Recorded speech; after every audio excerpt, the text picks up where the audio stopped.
बिस्मिल्लाहिर्रहमानिर्रहीम। ESF school system की तरफ से तमाम तलबा को अस्सलामु अलैकुम वरहमतुल्लाहि वबरकातुहू। आज का हमारा टॉपिक है जी फ्यूचर परफेक्ट कंटिन्यूस टेंस। ये हमारा टेंसेस का आखिरी टेंस है। जैसा कि हम पहले प्रेजेंट परफेक्ट कंटिन्यूस टेंस भी पढ़ चुके हैं और पास्ट परफेक्ट कंटिन्यूस टेंस भी पढ़ चुके हैं, तो हमने परफेक्ट कंटिन्यूस सीरीज़ का आखिरी टेंस पढ़ना है और हम इसके बारे में बहुत कुछ हम पहले पढ़ चुके हैं। तो फ्यूचर के बारे में आज हमने बात करनी है कि फ्यूचर परफेक्ट कंटिन्यूस टेंस क्या होता है। सबसे पहले हम इसकी तारीफ करेंगे। The tense which is use to describe those actions that will be continuous at specific time is called future continuous tense. यानी वो ज़माना जिसमें किसी भी काम का करना, होना या सहना आने वाले ज़माने में एक ख़ास मुद्दत से जारी पाया जाए। ठीक है, फ़ेल मुस्तकबिल मुकम्मल जारी कहलाता है। मिसाल के तौर पर, वो 6 बजे से स्कूल जा रहा होगा। He will have been going to school since 2 o'clock. Ali 1 साल से गरीबों की मदद कर रहा होगा। Ali will have been helping the poor for 1 year. सूरज सदियों से मशरिक से तुलू हो रहा होगा। The sun will have been rising in the east for centuries. मैं 2 साल से बैरून मुल्क जा रहा हूँगा। I shall have been going abroad for 2 years. हम सुबह से हॉकी खेल रहे होंगे। We shall have been playing hockey since morning. तो ये हमारे पास इसके कुछ मिसालें थी। जब हम इसकी पहचान की तरफ चलते हैं तो उर्दू फ़िक्रात के आखिर में रहा होगा, रही होगी, रहे होंगे वगैरह आता है। जैसा कि मिसालों में वाज़ेह है, वो 6 बजे से स्कूल जा रहा होगा। अली 1 साल से गरीबों की मदद कर रहा होगा। सूरज सदियों से मशरिक से तुलू हो रहा होगा। मैं 2 साल से बैरून मुल्क जा रहा हूँगा। हम सुबह से हॉकी खेल रहे होंगे वगैरह वगैरह। जब हम इसके फॉर्मेटिव सेंटेंसेस की तरफ चलते हैं तो इसका फार्मूला हमारे पास है सब्जेक्ट, उसके बाद हमारे पास हेल्पिंग वर्ब, इसमें विल हैव बीन और शैल हैव बीन होगा। वर्ब की फर्स्ट फॉर्म के साथ हम ING का इस्तेमाल करेंगे, ऑब्जेक्टिव्स लगाएंगे सिंस और फॉर, और उसके बाद हम टाइम इस्तेमाल करेंगे। ठीक है, जो भी टाइम दिया गया है 2 घंटे से, 4 मिनट से, सदियों से वगैरह वगैरह। तो सब्जेक्ट जो है उसका ताल्लुक हेल्पिंग वर्ब से होता है, जैसा कि हम पहले जानते हैं। सब्जेक्ट अगर हमारे पास he, she, it, you, they, singular noun या प्लूरल नाउन हो, उसके साथ हम विल हैव बीन इस्तेमाल करते हैं, और अगर आई और वी हो तो उसके साथ हम शैल हैव बीन इस्तेमाल करते हैं। ठीक है जी। अफर्मेटिव सेंटेंसेस के सिंस और फार का कंसेप्ट सीख लेते हैं पहले जी। तो सिंस क्या है? सिंस पॉइंट ऑफ टाइम कहलाता है। टाइम जो है उसको हम 2 हिस्सों में डिवाइड करते हैं, एक पॉइंट ऑफ टाइम होता है और एक पीरियड ऑफ टाइम होता है। जैसा कि मैं पहले भी आपको बता चुका हूँ परफेक्ट कंटिन्यूस पढ़ाते हुए, ठीक है, कि पॉइंट ऑफ टाइम वो होता है जिससे हमें पता चलता है कि कोई भी काम किस इंटरवल से शुरू किया गया है। ठीक है, एक ख़ास पॉइंट होता है जिससे काम शुरू हो जाता है।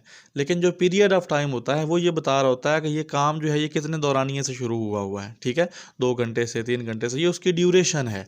सिंस ड्यूरेशन नहीं बताता, सिंस स्टार्टिंग पॉइंट बताता है। ठीक है, और फॉर स्टार्टिंग पॉइंट नहीं बताता, फॉर सिर्फ ड्यूरेशन बताता है कि इस काम को शुरू हुए हुए इतना टाइम गुजर गया है। ठीक है, तो पॉइंट ऑफ टाइम जो है ये तयन करता है शुरुआती नुक्ते का। ठीक है, मिसाल के तौर पर मंगल से, 4 बजे से, जनवरी से, 1950 से, सुबह से। ठीक है, और फॉर जो है ये पीरियड ऑफ टाइम है, ये हमें गैर मुतय्यन होता है, दौरानिया बताता है। ठीक है, 4 दिन से, 2 घंटे से, 10 हफ्तों से, चंद सालों से, 5 माह से, ये हमारे पास सिंस और फॉर का कॉन्सेप्ट है।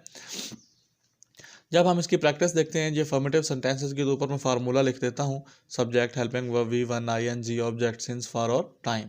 तो सब्जेक्ट के साथ अगर he, she, it, you, they, plural noun, singular noun हो तो हम उसके साथ विल हैव बीन इस्तेमाल करेंगे। आई वी के साथ हम शैल हैव बीन इस्तेमाल करेंगे। पहले भी हमने इसको पढ़ा है, फिर रिवाइज कर लेते हैं। मिसालें हमारे पास क्या हैं? मिसाल है जी, वो 6 बजे से स्कूल जा रहा होगा। He will have been going to school since 6 o'clock। ठीक है, अली 1 साल से गरीबों की मदद कर रहा होगा। Ali will have been helping the poor for 1 year। सूरज सदियों से मशरिक से तुलू हो रहा होगा। The sun will have been rising in the east for centuries. मैं 2 साल से बैरून मुल्क जा रहा हूँगा। I shall have been going abroad for 2 years। हम सुबह से हॉकी खेल रहे होंगे। We shall have been playing hockey since morning. तो इन मिसालों में आपने देखा कि हमने विल हैव बिन वहाँ पर इस्तेमाल किया जहाँ पे ही, शी, इट, यू, दे और प्लूरल नाउन थे, और आई और वी के साथ सिर्फ हमने शैल हैव बिन इस्तेमाल किया है।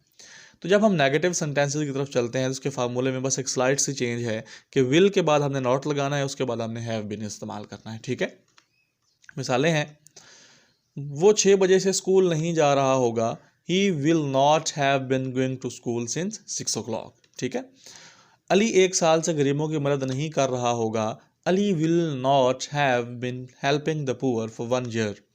सूरज सदियों से मशरक से तुलू नहीं हो रहा होगा, the sun will not have been rising in the east for centuries.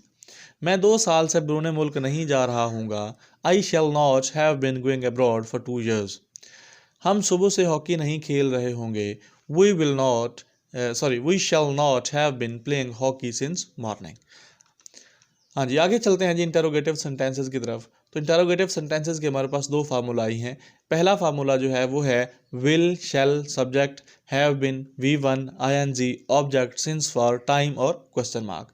दूसरा हमारे पास है WH हम शुरू में लगा रहे हैं। तो ये क्या है, जब आपका फिक्रा जो है उसके अंदर कब, क्यों, कैसे, कहाँ, इस तरह के अल्फाज शामिल हो जाते हैं, उनकी ट्रांसलेशन हम जो है वो वाई, व्हेन, वेयर, हाउ वगैरह से करते हैं। तो ये वाई, व्हेन, वेयर, हाउ वगैरह जो हैं ये WH फैमिली कहलाते हैं। और वो फिक्रात जिनमें WH फैमिली पाई जाए उनको हम डबल इंटरोगेटिव सेंटेंसेस का नाम देते हैं। Got it.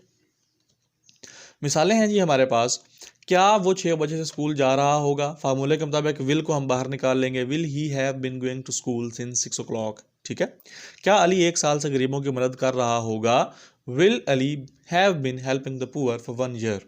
उसके बाद क्या सूरज सदियों से मशरक से तुलू हो रहा होगा, will the sun have been rising in the east for centuries. ठीक है, उसके बाद हमारे पास है, मैं 2 साल से बैरून मुल्क क्यों जा रहा हूँगा, why shall I have been going abroad for 2 years। उसके बाद हम सुबह से हॉकी कहाँ खेल रहे होंगे, where shall we have been playing hockey since morning. उसके बाद बिहेवियर ऑफ हु है, तो हु जो है हमने हमेशा यही देखा है कि वो सब्जेक्ट के साथ चलता है, वो बताते खुद एक सब्जेक्ट है, तो उसको हम अफर्मेटिव सेंटेंस के फार्मूले के तहत करते हैं। तो ये भी सुबह से दरवाज़ा कौन खटखटा रहा होगा, who will have bin knocking at the door since morning. तो ये बेटे अल्हम्दुलिल्लाह हमारे टेंसेस कंप्लीट हो गए हैं। एक्टिव वॉइस के प्रेजेंट फैमिली भी हमने कर ली है, पास्ट फैमिली भी हमने कर ली है, और आज हमने फ्यूचर फैमिली भी ख़त्म की है। इंशाल्लाह नेक्स्ट हम पैसिव वॉइस की तरफ चलेंगे।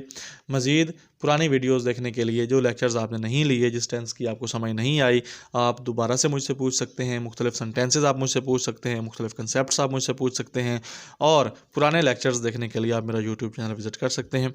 अल्लाह पाक आपका हामी नासिर हो, दुआ में याद रखिए। अल्लाह हाफिज़।